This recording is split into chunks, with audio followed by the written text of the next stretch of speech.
یہ سوال بڑا زبردست ہے اور اس سوال کے اوپر واقعی میں جواب دینا چاہتا ہوں. میں پورا پڑھ دیتا ہوں. جو اہل علم ووٹ ڈالنے کے حق میں ہیں ان کی دلیل قرآن پاک کی آیت جس کا مفہوم ہے کہ اپنی امانتیں ان لوگوں کے حوالے کرو جو امانت دار ہیں، اس لیے ووٹ ڈالنا امانت ہے یا دیانت ہے. انتود الامانات الی اہلہا، بڑی مشہور آیت ہے. اسی سے وہ لیتے ہیں. شہادت ہے اور ساری قوم کے ذمہ ضروری ہے. جو سیاسی دینی جماعتیں اسمبلی میں ان کا عام طور پر موقف یہ ہوتا ہے کہ پاکستان میں حکومتی لحاظ سے دین اسلام ہے اور ہماری وجہ سے، اور دوسری جانب اہل علم ووٹ ڈالنے کے خلاف ان کا موقف یہ ہے کہ قرآن پاک کی آیت کہ اگر تم زمین میں بسنے والی اکثریت کی پیروی کرو گے تو تم گمراہ ہو جاؤ گے، وہ ووٹ کے ذات میں دلیل کے طور پر پیش کریں. ان کے خیال میں پاکستان کو 75 سالہ نظام ہی کافرانہ اور باطلانہ ہے. جو اہل علم ووٹ ڈالنے کے حق میں ان کی دلیل حضرت یوسف کا بادشاہ وقت سے خود عہدہ مانگنا ہے. اب ان دونوں اہل علم کی جماعتوں میں سے کس جماعت کا موقف حق پہ ہے؟ کیونکہ حق پر تو صرف ایک جماعت ہی ہوتی ہے جس کی طرف باطل کی تیروں کا رخ ہوتا ہے. اب آئیے جی، میں بہت اچھا سوال ہے. میرا خیال ہے اسی سوال کو میں تفصیل سے آج جواب دے دیتا ہوں. پہلی بات تو یہ ہے کہ شہادت اور امانت بہت ضروری ہے. امانت لوٹا دینی چاہیے. رائے ایک امانت ہے. شہادت میں اللہ تعالیٰ کچھ معیارات بناتا ہے. کیا پاکستان کا یا دنیا کا کوئی جمہوری نظام شہادت میں وہ معیار دیتا ہے؟ اگر دیتا ہے تو مجھے قبول ہو.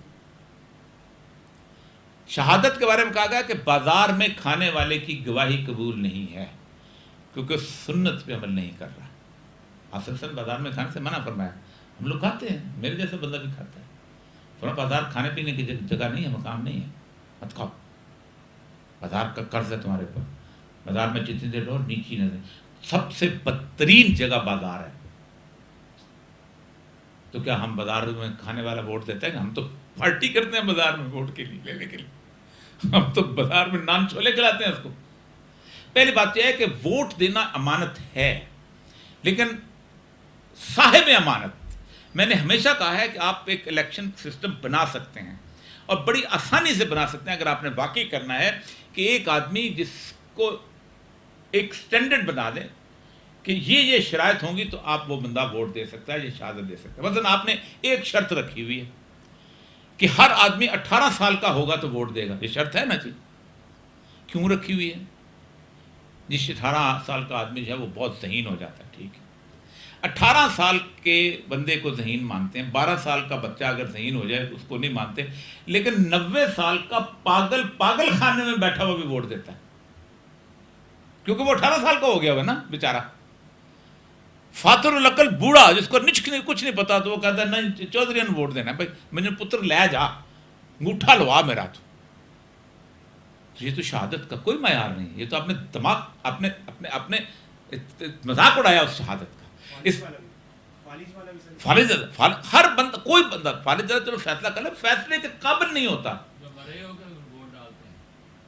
مرے ہوئے تو میں عرض کر رہا ہوں کہ بنیادی طور پر اسلام میں معیار ہے. آپ ایک ووٹنگ کارڈ بنا لو. ہر چیز کا کارڈ ہوتا ہے نا. آپ ایک ووٹنگ کارڈ، آپ کو شرع کا پتہ ہوگا، آپ دین کی، ہر بندہ ظاہر بات ہے ووٹ دینے کے لیے کوالیفیکیشن امپروو کرے گا. آپ کے اوپر کوئی کیس نہیں ہوگا کیونکہ ظاہر بات ہے ایک بنیادی پرنسپل ہے کہ ہر آدمی دیانتدار ہے، ہر آدمی امانت دار ہے، ہر آدمی نیک ہے unless prove otherwise. تو میرے نزدیک سارے ایماندار ہیں. لیکن اگر جس بندے کے خلاف کیس ہے، فار ایگزامپل پھانسی کی کوٹری میں ایک بندہ جس نے 2 دن بعد پھانسی جانا ہے، قتل کیے ہوئے 2، اس کا ووٹ ہے نا. جس زانی نے زنا کیا ہوا ہے اس کے اگر وہ زینب کیس والا لڑکا جیل میں ہوتا اور الیکشن آ جاتے تو ووٹ دیتا. وہ جاوید اقبال بھی ووٹ دیتا جس نے کتنے بچوں کو ریپ کیا ہوا ہے. تو ایک تو پہلی بات یہ ہے کہ اسلام میں رائے ہے اور اس کی سب سے بڑی دلیل یہ دی جاتی ہے کہ سیدنا عثمان اور سیدنا علی کے درمیان جس وقت ہوا تھا تو حضرت عبد الرحمن بن عوف کو کہا گیا تھا کہ تم جا کے لوگوں سے رائے لو. اور آپ نے کہا کہ میں نے اہل مدینہ سے ہر رائے دینے والے سے رائے لی. وہ اہل مدینہ کون تھے؟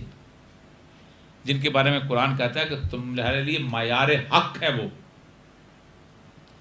وہ لوگ تھے جو رائے دینے کے قابل تھے.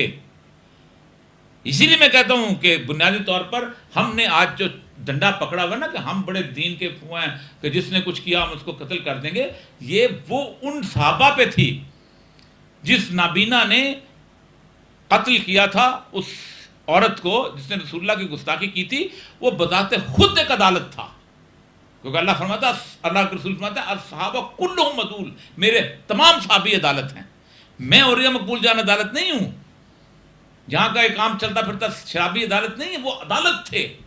تو وہ ان لوگوں سے رائے لی، آپ ان طرح کی معیار پیدا کر ووٹ دیں۔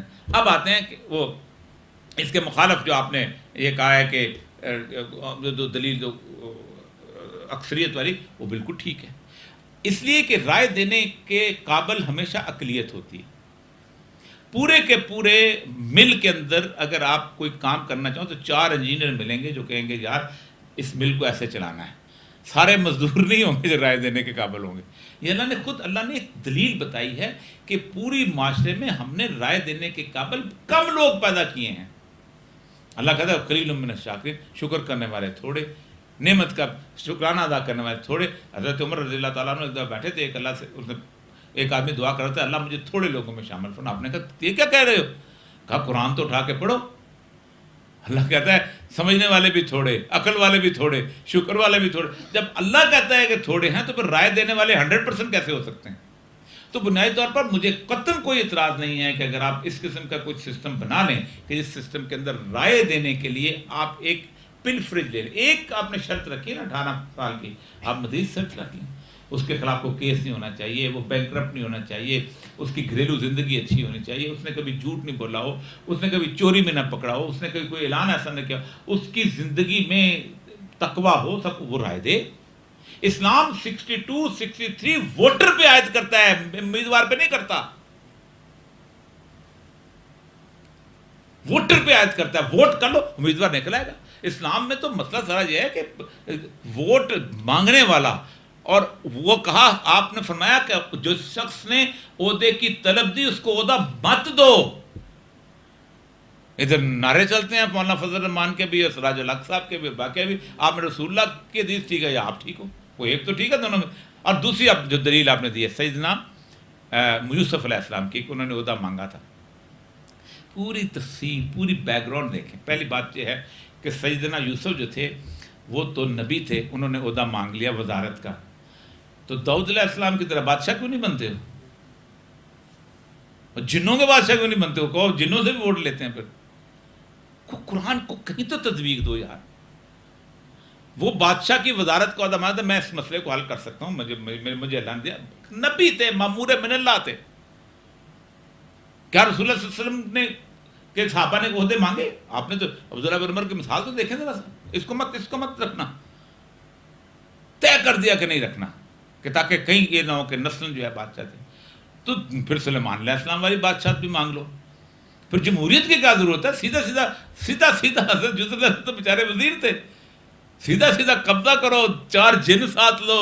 پاکستان میں بہت سارے مل جائیں گے جن کو جنات ہوتے ہیں، جنہوں نے قابو کیے ہوتے ہیں، ان کی بادشاہت بناؤ۔